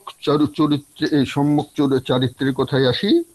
সম্যক চারিত্র হচ্ছে অ্যাকচুয়ালি কতগুলো ব্রত, আচরণ। চারিত্র মানে এখানে আচরণ, জীব কি আচরণ করবে, মুখ্যের জন্য জীবের আচরণ কিভাবে নিয়ন্ত্রিত হবে, সেখানে নানা রকমের ব্রত বলা আছে। এবং এই ব্রতগুলোর ক্ষেত্রে জৈনরা 2 রকম ধর্মের কথা উল্লেখ করেছেন, শ্রমণ ধর্ম আর শাবক ধর্ম। শ্রমণ ধর্ম সন্ন্যাসীদের, এবং সেটাই অ্যাকচুয়ালি জৈন ধর্ম বলতে শ্রমণ ধর্মই আসল ধর্ম। শাবক ধর্ম হলো গৃহীদের ধর্ম, কিন্তু গৃহীদেরকেও জৈনরা ফেলে দেয়নি। গৃহীদেরও একটা শিথিলযোগ্য ব্রত সব দিয়ে দিয়েছে, যার দ্বারা তারা মোক্ষ লাভ করবে। শুধু শ্রমণরাই মোক্ষ লাভ করবে আর শ্রাবকরা মোক্ষ লাভ করবে না, তাহলে কেন শ্রাবকরা এই ধর্ম পালন করতে যাবে? একটা প্রশ্ন তো উঠবেই। সুতরাং অনেক বুদ্ধি করে তারা শ্রাবকদের ধর্ম বলে একটা ধর্ম তৈরি করলো, আর শ্রমণদের জন্য আলাদা তৈরি করলো। শ্রমণদের ধর্ম খুবই কঠোর, সেজন্য তাদের ব্রতগুলো মহাব্রত হয়ে গেল, আর শ্রাবকদের ধর্ম শিথিল, সেই জন্য তাদের হয়ে গেল অনুব্রত। পঞ্চ মহাব্রত শ্রমণদের আর পঞ্চ অনুব্রত হলো শ্রাবকদের। এই পঞ্চব্রত হলো সম্যক চারিত্রের অংশ। এছাড়াও শিক্ষাব্রত আছে, গুণব্রত আছে, আমি সেগুলোই গেলাম না। এই পঞ্চ অনুব্রতের কথা একটু বলে রাখি। পঞ্চ অনুব্রত হলো অহিংস, সত্য, অস্তেয় এবং ব্রহ্মচর্য। সত্য কি বললাম? অহিংসা, সত্য, অস্তেয়, ব্রহ্মচর্য ও অপরিগ্রহ, এই হলো পঞ্চব্রত। এই শ্রাবকদের যেগুলো ব্রত সেগুলো হলো বললাম শিথিলযোগ্য। যেমন ধরো অহিংসা, এই অহিংসা ব্রত শ্রমণদের জন্য সর্বপ্রকার হিংসা বর্জন করতে হবে। রান্না করে খাওয়াও তাদের যাওয়া যাবে না, তা সেখানে অনেক কিছু জীব হত্যা হতে পারে, তার রাস্তায় চলা যাবে না। তো এইরকম অহিংসা তো আমাদের পক্ষে চলবে না। আমরা যারা গৃহী মানুষ, তারা চাকরি করে খায়, তাদের সকাল থেকে ছুটে বেড়াতে হয় আমাদের চাকরিস্থলে যাওয়ার জন্য। সেখানে কত কিছু জীব হত্যা হতে পারে, কত কিছু হিংসা ঘটতে পারে। আবার আমাদের খাদ্যাভ্যাসের মধ্যেও কিছু হিংসা আছে, খাদ্যাভ্যাসের মধ্যেও অনেক রকম হিংসা আমরা পাই। তো সেই সব হিংসাগুলো থেকে দূর হতে হবে, দূর হতে হবে শ্রমণদের, কিন্তু শ্রাবকদের নেই। তাহলে কি শ্রাবকদের কোনো রকমই খারাপ কিছু বারণ নেই? আছে। অহিংসা ব্রত পালনের জন্য শ্রাবকদের কি বলা হয়েছে? অনেক খাদ্য গ্রহণ নিষিদ্ধ করা হয়েছে। কোনগুলো? যেসব জিনিস জীবন ধারণের পক্ষে অত্যাবশ্যক নয় সেগুলো গ্রহণ করা থেকে নিষেধ করা হয়েছে শ্রাবকদের। মদ কি হয়? মাংস, মধু, এগুলো সব ক্ষুদ্র ক্ষুদ্র জীবাণু নিয়ে আসে, ক্ষুদ্র ক্ষুদ্র জীবাণুর জন্ম দেয়। সেজন্য এই মদ, মাংস, মধু এই সমস্ত খাদ্য শ্রাবকদেরও নিষিদ্ধ। শ্রাবক আবার যেগুলো অতি বীজ আছে, যেগুলো বহুবীজী, যেগুলো সবজি, ডুমুর ইত্যাদি, সেগুলোকেও বর্জন করতে বলা হয়েছে। কারণ সেগুলো, এই যে টমেটো, অনেকগুলো বীজ একসঙ্গে নষ্ট হয়ে যাবে। শ্রাবকদের এই খাবারও বলা হয়েছে বারণ। কিন্তু তোমার গৃহীদের ক্ষেত্রে কি হয়েছে? গৃহীদের ক্ষেত্রে বলা হয়েছে যে কতকগুলো জীব, যেমন একেন্দ্রীয় জীবদের, তার প্রতি হিংসা, তাদের নিষেধ করা হয়নি। আর শ্রমণদের সর্বপ্রকার জীবকে হিংসা করতে বলা হয়েছে। তো এই হিংসা আবার সহস্র রকম। আমি যেটা বলতে চাই আমি এখানে অহিংসার ক্ষেত্রে, সেটা হচ্ছে, দেখো এই পঞ্চব্রত, অহিংসা, সত্য, অস্তেয়, অপরিগ্রহ, ব্রহ্মচর্য, এর মধ্যে এই মহাবীর অ্যাড করেছেন ব্রহ্মচর্য। তার আগে পর্যন্ত ব্রহ্মচর্য ব্রত ছিল না, চতুর্জাম ব্রত ছিল। চতুর্জাম ব্রতের প্রত্যেকটাই দেখো নেগেটিভ। এই নেগেটিভ ওয়ে অফ স্পিকিং কোথায় আমরা পাই? অদ্বৈত বেদান্তে পাই। ব্রহ্মকে জানতে গেলে কি করতে হয়? নেতি নেতি নেতি করে জানতে হয়। তাহলে নেগেটিভলি জানার পথ হচ্ছে, এটা হচ্ছে বেদান্তের কথা। কিন্তু এখানে জৈনদের দেখো চারিত্রে যে ব্রতগুলো বলা হচ্ছে, সেগুলো সব নেগেটিভলি। অহিংসা নেগেটিভ কনসেপ্ট। অহিংসা কি? যা হিংসা নয় তা অহিংসা। সত্য, সত্যের মানে করা হচ্ছে কি? সত্য বলছে, সত্যটা শুনতে অ্যাফার্মেটিভ, কিন্তু এক্সপ্লেনেশন করছে তারা নেগেটিভ। কিরকম? তারা বলছে সত্য মানে হচ্ছে অনিত, অর্থাৎ মিথ্যা নয়, যা মিথ্যা নয় তাই হলো সত্য। তার মানে আবার সেই নেগেটিভ ওয়ে অফ স্পিকিং। অস্তেয়, যা স্তেয় নয়, সেই নেগেটিভ ওয়ে অফ স্পিকিং। আবার অপরিগ্রহ, যা পরিগ্রহ নয়, নেগেটিভলি বলা। ব্রহ্মচর্য, সেটারও ব্যাখ্যা করা হচ্ছে যে কি, ব্রহ্মচর্য হচ্ছে একরকমের আত্মসংযম, অসংযমের অভাব। তো এইভাবে নেগেটিভলি বলা, এটা অদ্ভুত লাগে যে কেন জৈনদের মধ্যে আসলো। ছাত্ররা যদি পরবর্তীকালে সুযোগ সুবিধা পাও, একটু অবকাশ আছে এখানে অনেক কিছু বলার, তোমরা সেগুলো একটু ভাববে যে কেন পঞ্চব্রতকে নেগেটিভলি বলা হলো। অহিংসা, অনীত, অস্ত্রীয়, অপরিগ্রহ, এগুলোকে সব নেগেটিভলি বলা হলো কেন, একটু দেখো চেষ্টা করে। এই বলে আমি জৈন এথিক্সের তত্ত্ব আলোচনা সমাপ্ত করছি। জৈন নীতিবিদ্যার তত্ত্ব আলোচনা এখানেই আমি শেষ করলাম। আমি 1 মিনিটের একটা বিরতি নেব এক কাপ চা খাওয়ার জন্য। হ্যাঁ তারপরে স্যার, আপনি আমি, চা খেয়ে নিন, আমরা হ্যাঁ ওয়েট করছি, আপনি চা খেয়ে হ্যাঁ, নিন। আমি এরপরে আমি আমার দ্বিতীয় পর্যায়, সেইটা কিন্তু আমার, সেটা আমার চিন্তা ভাবনা, এটা জৈনদের নয়। এতক্ষণ যেটা আমরা ছিলাম, আমার সহায়ক ছিল কে, জৈন শাস্ত্রাদি। আমি যা বললাম এতক্ষণ ধরে, সেগুলো আমার কথা যদি নাও শুনে থাকো, জৈন শাস্ত্র পাঠ করলে অনেক ভালোভাবে পাবে। অনেক জায়গাতে এগুলো আলোচনা করা আছে, এগুলো জৈন শাস্ত্রের কথা। আমি, আমার কোনো স্বাধীনতা নাই এগুলোকে উলট পালট করার। আমি শুধু কি করেছি, একটু উলট পালট করে অর্ডারটাকে চেঞ্জ করলাম বোঝানোর জন্য, ছাত্রদের জন্য, যে আমি যদি মাঝখানে জীবকে রাখি, তাহলে বন্ধন আর মোক্ষকে বুঝতে আমার সুবিধা হবে, যে কার সঙ্গে কার বিরোধ করে মোক্ষ আসছে, সেটা বুঝতে সুবিধা হবে। আর এছাড়া আমি কোনো কিছুতে কোনো পরিবর্তন করিনি, সবই আমি জৈন তত্ত্বকে যেমন ভাবে ব্যাখ্যা করা হয় সেগুলোই ব্যাখ্যা করেছি। এবারে আমরা জৈন তত্ত্বের বাইরে বেরিয়ে যাব। জৈন তত্ত্বের বাইরে বেরিয়ে গিয়ে আমরা জৈন তত্ত্বকে একটু দেখবার চেষ্টা করব। এটা আমরা দ্বিতীয় পর্যায়ের বক্তব্য। তার আগে আমি এক কাপ চা খাবো।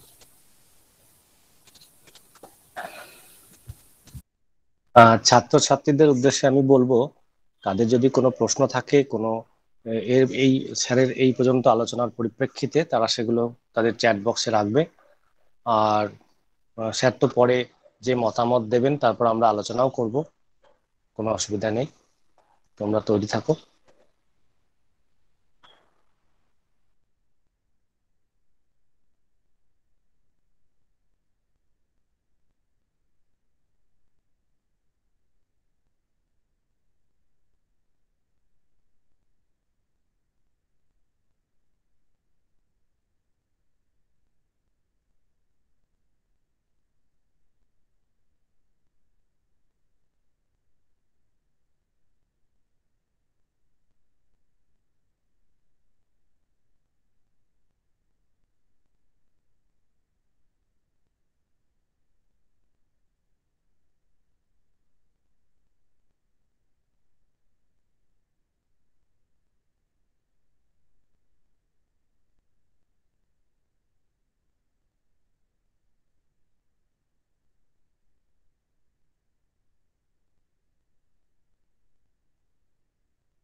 দেবো ভিডিও?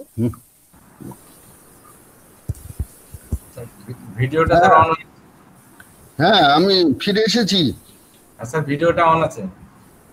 থাক, আমি সব জানি না, নাড়বো না টাড়বো না, কারণ নাড়লে কোথায় কি হয়ে যাবে। থাক, কাকিমা আসুক তখন হবে। ঠিক আছে, ঠিক আছে। আচ্ছা, তো এতক্ষণ ধরে আমরা কি করলাম? জৈন তত্ত্বের আলোচনা করলাম। হচ্ছে তো দেবু, তোমার আলোচনা যেমন চাইছো পাচ্ছ তো? হ্যাঁ স্যার, হ্যাঁ স্যার। আচ্ছা, তোমরা তো আমাকে জলে ফেলেছো, সুতরাং আমাকে তো বলতেই হবে। না স্যার, আমরা সেই ক্লাসে বসার অভিজ্ঞতাগুলোই আবার ফিরে পাচ্ছি। তাই খুব ভালো লাগলো। হ্যাঁ, সব থেকে বড় কথা, ছাত্ররা যদি ধরো বিশেষ করে ইন্ট্রোডাকশন করায় আমাদের, তা গর্বে আমাদের বুক ফেটে যায়, বুঝলে? যে তোমরা এই যে আজকে আমার তিনজন ওখানে রত্ন বসে রয়েছো, হ্যাঁ, ডক্টর দেবব্রত সাহা, ডক্টর কল্যাণ ব্যানার্জি, তুমি, আমাদের গর্বে বুক ভেসে যায় যে তোমরা সব আছো ওখানে। ঠিক আছে, আমরা এখন ওই জৈন তত্ত্বের বাইরে বেরিয়ে যাচ্ছি। জৈন তত্ত্বের বাইরে বেরিয়ে গিয়ে মোটামুটি জৈন তত্ত্বটাকে দেখার চেষ্টা করব। তো আমি একটু ভিডিওটা অফ করে নিলাম। হ্যাঁ, জৈন তত্ত্বের বাইরে গিয়ে জৈন তত্ত্বের আলোচনা করছি। কিরকম? যে জৈন তত্ত্ব, ডক্টর দেবব্রত সাহা আমাকে গতকাল বলছিলেন যে এই যে জৈন নীতিতত্ত্ব, এর পঠন পাঠন সেরকম কিছু হয় না, মানে ছাত্রদের খুব অসুবিধা হয় ইত্যাদি ইত্যাদি। তা আমি আগে দেখি যে ভারতীয় পার্সপেক্টিভে তোমরা তো এইসব আলোচনাগুলো করছো, ভ্যালুজ, তা ভ্যালুজের ইন্ডিয়ান পার্সপেক্টিভে যে আলোচনা ওয়েলবিং, ভ্যালুজ অ্যান্ড ওয়েলবিং এর, ভারতীয় পটভূমিটা কি? আমি এর আগে এক জায়গায় লেকচারেও বলেছি কথাগুলো, যে প্রাচীন কাল থেকে ভারতবর্ষের মাটিতে নীতিতত্ত্ব রাজত্ব করেছে। নীতিতত্ত্ব ছিল এ কথা বলবো না, নীতিতত্ত্ব রাজত্ব করেছে। নীতিতত্ত্বের আজকের আলোচনার পরিপ্রেক্ষিতে আমি তিনটে পর্যায়ে ভাগ করছি। প্রাচীন ভারতের নীতিতত্ত্বকে আমি তিন ভাগে ভাগ করছি। একদম প্রথম পর্যায়ে, যেটা প্রথম পর্ব, সেটা হলো বৈদিক পর্ব। সেখানে নীতিতত্ত্ব কোথায় পেয়েছি আমরা? চারটে বেদে পেয়েছি, চারটে উপবেদে পেয়েছি, ছটা বেদাঙ্গতে পেয়েছি। দ্বিতীয় পর্বের নীতিতত্ত্বের আলোচনা ভারতীয় ঐতিহ্যে কোথায় পেয়েছি আমরা? আমরা পেয়েছি তোমার ধর্মসূত্র, ধর্মশাস্ত্র, রামায়ণ, মহাভারত, গীতা। আমি পর্যায়ে ভাগ করতে পারতাম, পর্ব ভাগ করতে পারতাম আরো, কিন্তু আমি এক পর্বের মধ্যেই রেখে দিলাম। দ্বিতীয় পর্বে আমি অনেকগুলো দিলাম। ধর্মশাস্ত্র, ধর্মসূত্র কত আছে জানো? 28টা ধর্মসূত্রের কথা তো সব জায়গায় আমি পাই, 28টা ধর্মসূত্র। ধর্মশাস্ত্র যে কত আছে তা আরও নাই ঠিক। এই সব শাস্ত্রগুলো সব কি? সব নীতিতত্ত্বের আলোচনা। গৌতমীয় ধর্মসূত্র, তারপরে যাজ্ঞবল্কীয় ধর্মসূত্র, এগুলো সব হচ্ছে নীতিতত্ত্বের আলোচনা। এছাড়া আছে কোথায়? রামায়ণ আছে, মহাভারত আছে, আর মহাভারত আছে, আর কি কোথায় আছে? আর আছে গীতা, চ্যাম্পিয়ন, চ্যাম্পিয়ন একদম গীতাতে। ওখানে নীতিশাস্ত্র কোথায় উঠেছে ভাবা যায় না। আলোচনাটা একটা যুদ্ধক্ষেত্রে বসে নীতিতত্ত্বের আলোচনা হচ্ছে, নীতিতত্ত্ব আরো ব্যাখ্যা হচ্ছে। কি অপূর্ব ব্যাকগ্রাউন্ড! অপূর্ব একটা ব্যাকগ্রাউন্ডে, যেখানে মানুষ একটা খুনের প্রবৃত্তি নিয়ে এগিয়ে যায় অপরকে হত্যা করার জন্য, সেইখানে বসে আমরা নীতিতত্ত্বের আলোচনা করছি। ভাবা যায় কোথাও? আর তৃতীয় পর্যায়ে এসে পাচ্ছি আমরা বিভিন্ন সম্প্রদায়ের নীতিতত্ত্ব, যেমন ন্যায়, বৈশেষিক, সাংখ্য, যোগ, এই জৈন, বৌদ্ধ, ন্যায়, বৈশেষিক, এদের নীতিতত্ত্ব, চার্বাক, এমনকি এই নীতিতত্ত্বগুলোকে আমরা কি করলাম? এই নীতিতত্ত্বগুলোকে আমরা বিভিন্ন দর্শনে আলোচনা করলাম। তো বিভিন্ন দর্শনে আলোচনা করার সময় কি করলাম আমরা, কি করলাম সেটা বলার আগে একটা কথা তোমাদের বলে দিই। একটা কথা মনে আসছে, পুচ্ছ লগ্ন। পুচ্ছ লগ্ন মানে কি না, ওই পুচ্ছ মানে তো লেজ, লেজে লেগে থাকা, ওই লেজে লেগে থাকা ব্যাপারটা পুচ্ছ লগ্ন। কোথায়, কিসের জন্য নৈয়ায়িকরা ব্যবহার করেন জানো? নৈয়ায়িকরা বলেন যখন জ্ঞানের জ্ঞান হয়, অর্থাৎ অনুব্যবসায় হয়, তখন জ্ঞানের বিষয়টা কে? বিষয়টা হচ্ছে জ্ঞান। যেমন ধরো ঘটের জ্ঞান হলো ঘটক জ্ঞান, ঘটক জ্ঞানের বিষয় ঘট, আর ঘটক জ্ঞানে যখন অনুব্যবসায় হবে তখন ঘটক জ্ঞানটা হবে বিষয়, ঘটটা বিষয় হবে না। তা ঘটটা কোথায় যাবে উড়ে? ঘটক জ্ঞানের ক্ষেত্রে ঘটটা জ্ঞান, ঘটের জ্ঞান হলো, ঘটটা বিষয় থাকলো। কিন্তু যখন আমার ঘটক জ্ঞানের জ্ঞান হচ্ছে তখন ঘটটা কোথায় রাখবো? নৈয়ায়িকরা বলছে পুচ্ছ লগ্ন করে রাখো। ঘটক জ্ঞানের পুচ্ছে থাকবে ঘট। তাহলে ঘটক জ্ঞান বিষয়, ঘট বিষয় নয়। ঘট হচ্ছে ঘট লগ্নে পুচ্ছ। ভারতবর্ষে এই দর্শন আলোচনার ক্ষেত্রে এথিক্স হয়ে গেছে পুচ্ছ লগ্ন। সব আলোচনা শেষ হলো, সব তত্ত্ব আলোচনা শেষ হলো, সব শেষে একটুখানি এথিক্স। কেন কেন এথিক্স? এথিক্সের দরকার কি? চলে যাবে। তা এই এথিক্সের দরকার এই জন্য, এই বিশেষ করে ধরো ন্যায়সূত্র ধরে বলছি, ন্যায়সূত্রের প্রথমে কি করলেন সূত্রকার? প্রমাণ প্রমেয় করে 16টি পদার্থের একটা তালিকা দিলেন, একদম প্রথম সূত্র, ন্যায়সূত্র প্রথম সূত্র। সব শেষ পদার্থ কি?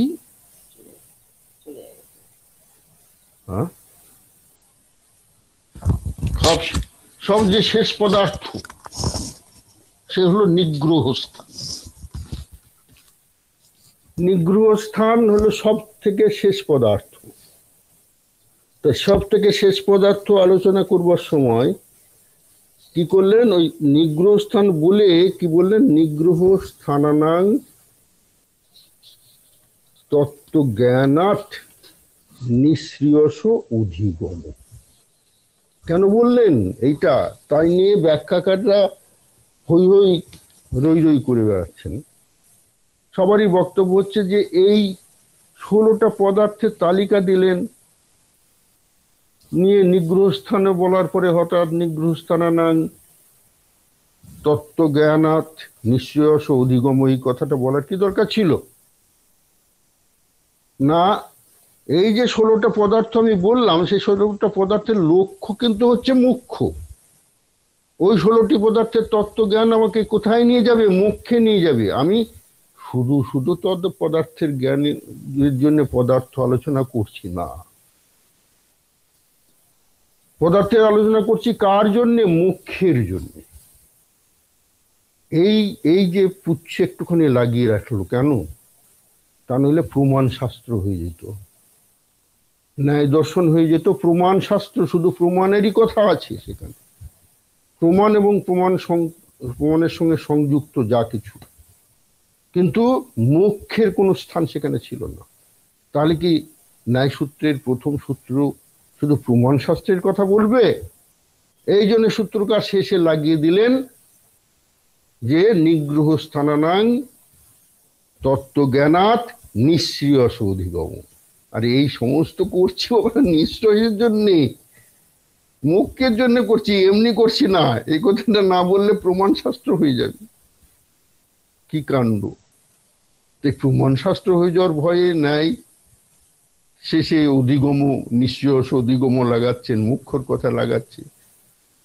সেরকম সব দর্শনেই সব শেষে দেখবে, বইয়ের পাতার সব শেষের দিকে দেখবে একটু করে পুচ্ছ লগ্ন করে একটু এথিক্স আলোচনা আছে। এথিক্স কোথায় পাবে? সব শেষে। দেবব্রতর দুঃখ করার কারণ আছে যে সব শেষে কেন বাবা একটুখানি দু চার পাতা এথিক্স লিখছো? ওই এথিক্সের আলোচনা কেন ওইটুকু? কোথায় গেল? সেইখানে বসে, সেই পরিবেশে বসে জৈনরা পুরো চেহারা বদলিয়ে দিল। কিরকম চেহারা বদলিয়ে দিল? না, তাদের ইন্টার আলোচনাটাই নীতিশাস্ত্র। নীতিশাস্ত্রের বাইরে তাদের কোনো তত্ত্ব নাই। জীব, অজীব, আশ্রব, দেখো সব পরপর বলে যাও। আশ্রব, বন্ধ, তারপরে কি সংবর, নির্জর, মোক্ষ, আর আর কোথায় তত্ত্ব? এই তত্ত্বগুলো, এই যে সাতটা তত্ত্বই তো বাবা এথিক্স। এই সাতটা তত্ত্বই তো জীবকে কাদা থেকে তোলার জন্যে, বন্ধন থেকে রক্ষা করার জন্যে, বন্ধন থেকে মুক্ত করার জন্যে, মোক্ষ লাভ করার জন্যে। এর বাইরে তাদের তো কোনো তত্ত্ব নেই। তাদের তত্ত্ব বললেই তো নীতি তত্ত্ব। তাহলে নীতি তত্ত্বের আলোচনা জৈনতে দর্শনের তত্ত্বকে গিলে ফেলেছে, জ্ঞান তত্ত্বকে গিলে ফেলেছে, অধিবিদ্যাকে গিলে ফেলেছে। কোথায় তাদের এপিস্টেমোলজি, কোথায় তাদের মেটাফিজিক্স, কোথায় তাদের কি? সব দেখো ওই পেটে আছে। ওই মেটাফিজিক্স, ওই এথিক্স, ওই এপিস্টেমোলজি, ওই মেটাফিজিক্স, ওই এপিস্টেমোলজি, ওই এথিক্সের পেটের মধ্যে। ওই যখন তুমি বলবে মুখ্য মার্গ, সম্যক দর্শন, সম্যক জ্ঞান, সম্যক চারিত্র, এই সম্যক জ্ঞানের মধ্যে জ্ঞানতত্ত্ব, সাতবাদ থেকে শুরু করে সব কিছু,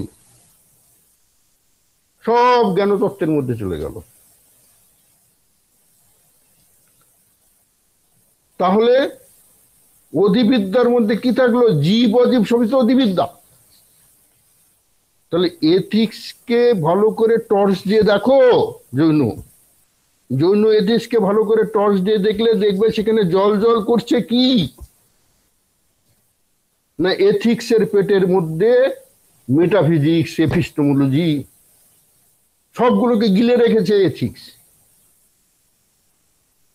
কে কাকে পুচ্ছ করবে? দর্শন এথিক্সকে পুচ্ছ করবে না এথিক্স দর্শনকে পুচ্ছ করবে?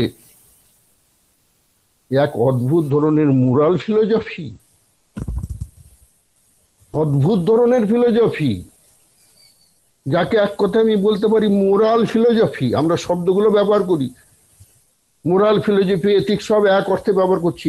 এইকে বলি আমরা মোরাল ফিলোজফি।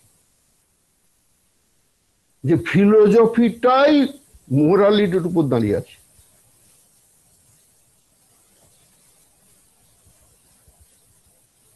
এই হলো জৈন এথিক্স। সুতরাং জৈন এথিক্স তার একটা স্থান আমরা খুঁজে পাই না বইয়ের পাতার শেষের দিকে দু পাতা। তা নয় দেবব্রত, এটাই আসল। একদমই স্যার, এটাই আসল। কি নাই এখানে পরিবেশ। তুমি আজকাল এই মডার্ন যে এথিক্স সবাই পড়ায়, এনিম্যাল এথিক্স, তাই তো? এনভায়রনমেন্টাল এথিক্স, ইউথেনেসিয়া, কোনটা নাই? বহুদিন আগে তারা বলে গেছেন। তাই সব আছে, সবগুলো আছে। এনভায়রনমেন্টাল এথিক্স আছে,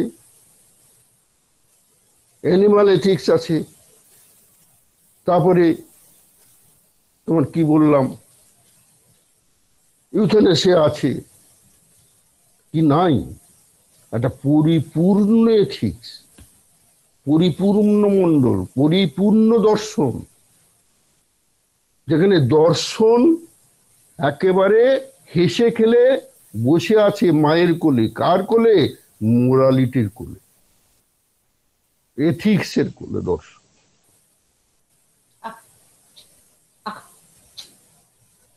এখানেই আমি আমার আজ বক্তব্য শেষ করছি। দেবো আর কিছু বলার আছে? বলো, যদি প্রশ্ন থাকে।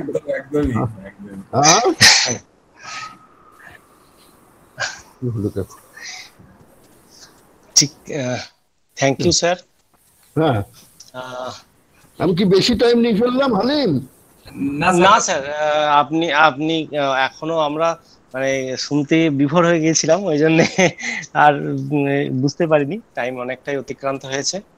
এখন আমি এই সেশনকে, now this session is open for discussion. I would like to request all the participants to put your question, query or observation if any.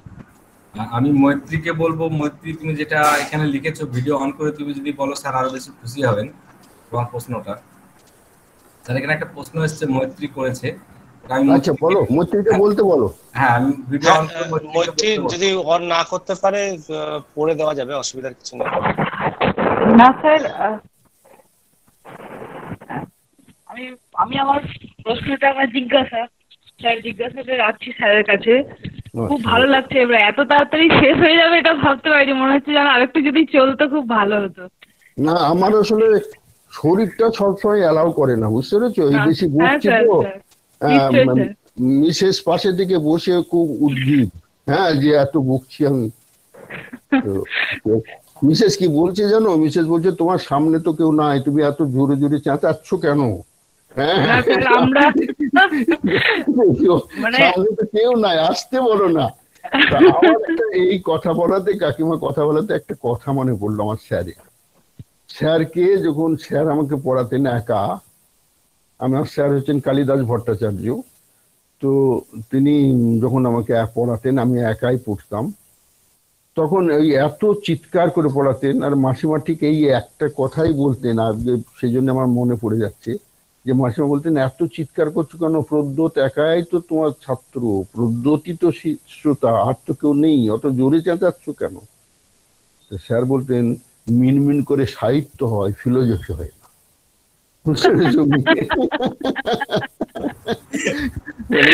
মিনমিন করে সাহিত্য হয়, ফিলোজফি হয় না। তো বেশ, বলো তোমার প্রশ্ন বলো। স্যার আমার জিজ্ঞাসাটা এখানেই যে এখানে তো আমাদের জৈন মতে কর্মকে বন্ধনের কারণ হিসেবে দেখানো হচ্ছে, তাহলে কি জৈন মতে সকল কর্মই সকাম কর্ম, কামনা বাসনা যুক্ত কর্ম? তাই কি সকল কর্মই বন্ধনের কারণ? আর এখানে নিষ্কাম কর্মরূপে কি কোনো কর্মকে স্থান দেওয়া হয়েছে? এই জায়গাটা একটা মানে জানা লাগে। হ্যাঁ, আমার যতটুকু জ্ঞান আছে, ধরো যে আমাদের সব সময় আমরা বলি দুই প্রকার কর্ম, নিষ্কাম কর্ম, সকম কর্ম ইত্যাদি। এই কথাগুলো বেশিরভাগ পাই বৌদ্ধ দর্শনে, নিষ্কাম সকাম, তাই না? গীতায় পাই, অন্যত্র পাও? এটা আমার গীতার মানে গীতার থেকে যে জানার থেকে এই প্রশ্নটা এসেছে যে ওখানে তো কর্মকে গীতাতে যেভাবে কর্ম করা হয়েছে, গীতার প্ল্যাটফর্মটা, পটভূমিটা কি? যুদ্ধক্ষেত্র, যুদ্ধ করতে হবে, কর্ম নিষ্কাম টিষ্কাম বুঝি না, কর্ম দরকার। সুতরাং সেই কর্মকে তো নিষ্কাম সকাম করতেই হবে। যে তোমার যুদ্ধটা নিষ্কাম, এটা সকাম নয়, কারণ তোমার এর মধ্যে প্রবৃত্তি নাই, তাই তো? আর এখানে যে কর্ম, সে কর্ম কার আন্ডারে? আশ্রমের আন্ডারে। জৈন এথিক্সে কর্ম হচ্ছে আশ্রম। আশ্রম মানে হচ্ছে পথ। কিসের পথ? ওই ধূলিকণা ঢোকার পথ। পুদ্গলকোনা ঢোকার পর, বুঝতে পেরেছো? সেইটা তো পুদ্গল ঢোকার পর তো কখনো নিষ্কাম হতে পারে না বাবা। এই কর্ম তো সব সকাম কর্ম, কারণ বলা হচ্ছে যে এই সমস্ত কর্ম তোমার আয়ু থেকে, গোত্র থেকে সবকিছু নির্ধারণ করে দিচ্ছে, তাহলে নিষ্কাম হবে কি করে? এই কর্ম আশ্রব কর্ম, আশ্রব কর্ম কখনো নিষ্ক্রিয় তোমার কি বলে নিষ্কাম কর্মের মধ্যে পড়বে না। আর অ্যাকচুয়ালি নিষ্কাম কর্মর কথা আমরা গীতাতে খুব ভালো পাই, বৌদ্ধতে কিছু পাই, অন্যত্র খুব একটা পাই না। এদের এখানে কর্ম, বিশেষ করে জৈনরা জানি না কেন কর্ম অনেকেই মানে পছন্দ করেন না। ধরো জ্ঞান, কর্ম, ভক্তি, যোগ, এই যে চারটে আমাদের মার্গ, তার মধ্যে কর্ম একটা মার্গ, কিন্তু কর্মকে জৈনরা খুবই নিম্ন স্তরে দেখেছেন। কেন আমি জানি না, এর ব্যাকগ্রাউন্ডটা কি। এটা তোমরা যদি পরবর্তীকালে কোনো সময় পড়াশোনা করো, দেখো যে কর্মকে এত হীনভাবে রাখলো জৈনরা তাদের নীতিশাস্ত্রে, যে কর্ম করা মানেই যেন খারাপ কিছু। কর্ম করা মানে, আসলে কর্মটা মানেটা বুঝতে পারছো? কর্ম মানে কি? কর্ম হচ্ছে কায়, মন এবং বাক্য। ওরা দেখো জৈন দর্শনে সবসময় দুটি জিনিস পাবে, একটা দ্রব্য, একটা ভাব। ভাবটা হলো মনোজগৎ, দ্রব্যটা হলো বস্তু জগৎ। বন্ধন, সেখানেও ভাবও বন্ধন, দ্রব্য বন্ধন। তুমি আশ্রমে যাও, সেখানেও দেখবে ভাবও আশ্রম, দ্রব্য আশ্রম। মোক্ষতে যাবে, সেখানেও তোমার ভাব আর এরকম ভাগ করার একটা চেষ্টা আছে, যে ভাব আর দ্রব্য। ভাবটা হচ্ছে মন, তার মানে কি কায়, মন, বাক্য। কায় হচ্ছে দৈহিক, যে কর্মটা তুমি দেখতে পাও বাইরে থেকে, আর মনে এবং বাক্যেও কর্ম, চিন্তা, মনে মনে চিন্তা, সেটাও কর্ম। সুতরাং কোনো উপায় নেই তোমার। কামনা বাসনা ভিতরের ব্যাপার, সেগুলো কষায়, সেগুলোই তো, ওই ভিতরের ব্যাপারগুলোই তো বাইরের আবর্জনাকে ডেকে নিয়ে আসছে। সুতরাং এদের জৈন দর্শনে কর্মটা একটু ভিন্ন ধরনের দৃষ্টিভঙ্গি থেকে দেখতে হবে। হ্যাঁ, এটা ওই গীতার নিষ্কাম কর্মের দৃষ্টিতে দেখলে হবে না। হ্যাঁ স্যার, বুঝতে পেরেছি স্যার। স্যার ধন্যবাদ অনেক স্যার। আমরা স্যার খুবই আপ্লুত স্যার আপনার আজকের, মানে আপনাকে পেয়ে আপ্লুত, এবং আমাদের সমস্ত স্যার যারা আছেন তাদেরকেও অনেক মানে ধন্যবাদ স্যারকে, আমাদেরকে মানে সুযোগ করে দেওয়া স্যারের একটা লেকচার শোনার। Thank you. তুমি কোথায় কি করছো? স্যার আমি কাজী নজরুল ইউনিভার্সিটির পিএইচডি স্কলার। গুড। কার কাছে কাজ করছো? আমি কল্যাণ স্যারের কাছে কাজ করছি স্যার। আচ্ছা আচ্ছা, ঠিক আছে, খুব ভালো লাগলো, ভীষণ ভালো লাগলো। করো। ধন্যবাদ স্যার, আশীর্বাদ করুন। কাকলি মন্ডল হাত তুলেছে, কিছু বলবে? কাকলি মন্ডল লেফট করে গেছে, মনে হয় বুঝতে পারিনি বিষয়টা, হয়তো অসাবধান বশত ছিল। রিম্পা বলে কেউ, রিম্পা স্যার ওর ভুল করে টাচ হয়ে গেছে, ও মনে হয় মেসেজও দিয়েছে। ঠিক আছে, ঠিক আছে। আর কারো কোনো কিছু বক্তব্য থাকলে বলতে পারো, কোনো জিজ্ঞাসা? Hello sir. Hello sir. বল। Hello sir. হ্যাঁ বলো, আমি আছি। হ্যাঁ স্যার, বলছি যে এখন ধরুন এই করোনা পরিস্থিতিতে আমরা সবাই এখন মানে মাস্কের যে ব্যবহার, মানে মাস্ক পরছি, কিন্তু দেখুন মানে জৈনদের যে পঞ্চ মহাব্রত, যে অহিংসা, সেখানে স্যার মানে এই যে আমাদের শ্বাস প্রশ্বাসের মানে আমাদের শরীরে যাতে কোনো মানে জীবাণু ভেতরে প্রবেশ করে যাতে মারা না যায়, সেই ক্ষেত্রে তারা একটা মানে মানে সাদা কাপড় বা এই জালিকা ব্যবহার করতেন। তো সেটা স্যার মানে একটা মানে আমরা আমাদের যে এখন বর্তমানে যে এত মাস্কটা প্রয়োজন, তার কিন্তু স্যার অনেক আগে কিন্তু স্যার মানে এই মানে জৈন এথিক্স থেকেই তো স্যার আমরা পেয়েছি। তাই তো বলছি, খুব ভালো কথা বলেছো তো, খুব স্যার। ভালো কথা বলেছো। কি নাই, কি নাই, একটা কথা আমরা বলে থাকি, কি বলতো, যা নাই ভান্ডে তা নাই ব্রহ্মাণ্ডে। হ্যাঁ হ্যাঁ তাই তো? হ্যাঁ না না, যা নাই ভান্ডে তা নাই ব্রহ্মাণ্ডে। তা আমি আজকে বলছি, যা নাই জৈন নীতিশাস্ত্রে তা নাই কোনো শাস্ত্রে। বুঝতে পেরেছো? কি নাই জৈন হ্যাঁ স্যার। নীতিশাস্ত্রে, কি নাই?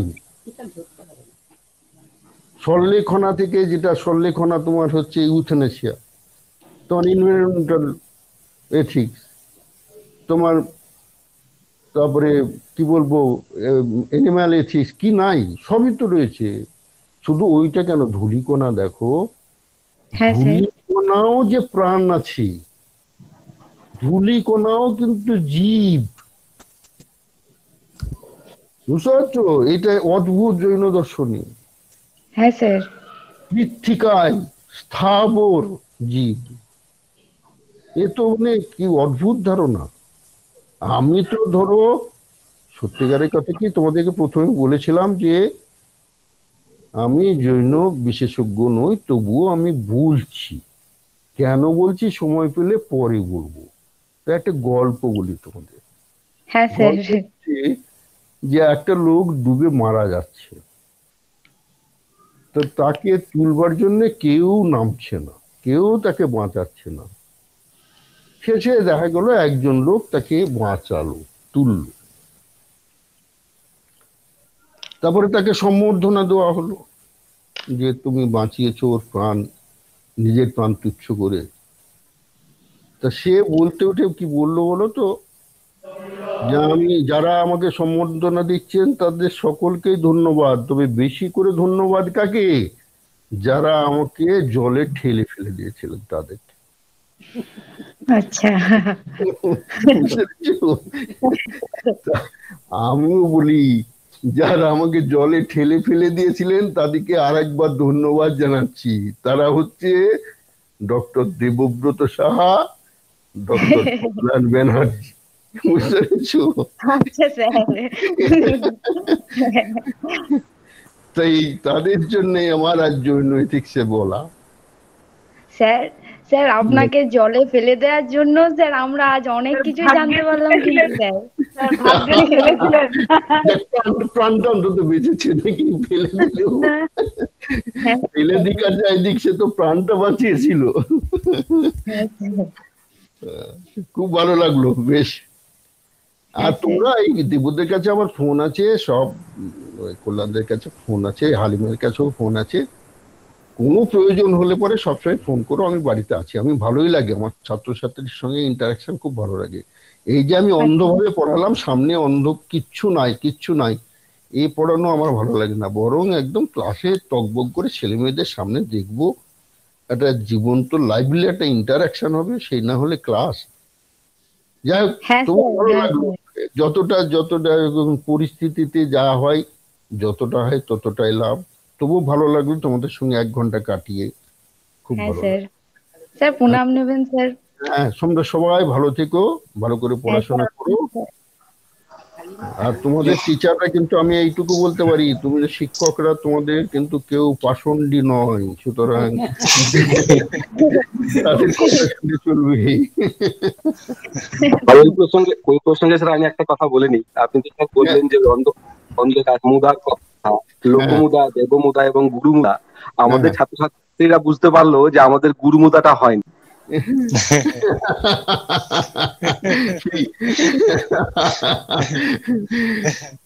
ভালো লাগে তোমাদের তো।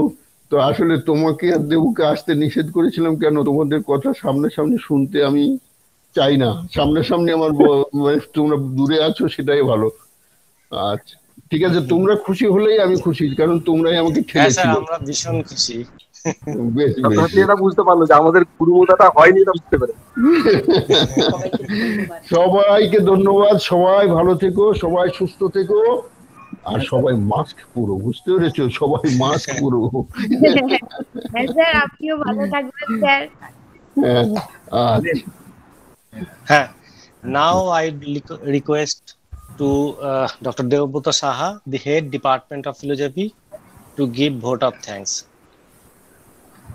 স্যারকে তো অসংখ্য ধন্যবাদ, কারণ ছাত্রছাত্রীরাও এখানে অনেকেই অসংখ্য অসংখ্য ধন্যবাদ জানিয়েছে প্রত্যেকটা ছাত্রছাত্রী মেসেজ বক্সে লিখে। তা আমি স্যারকে ধন্যবাদ জানাই। Thank you very much sir for your valuable lecture. It is also useful and will help us and our student to understand and realize the Jaina philosophy. Sir, you have explored the Jaina philosophy from a new angle and analyzed Jaina philosophy from a ethical point of view. Sir, your lecture opened a new vision to go research on Jaina ethics. Thank you again, sir, for your virtual presence and thought-provoking lecture. thank you also once again. Thank you, sir. হ্যাঁ sir, ঠিক ঠিক আছে, আমি ছেড়ে দিলাম।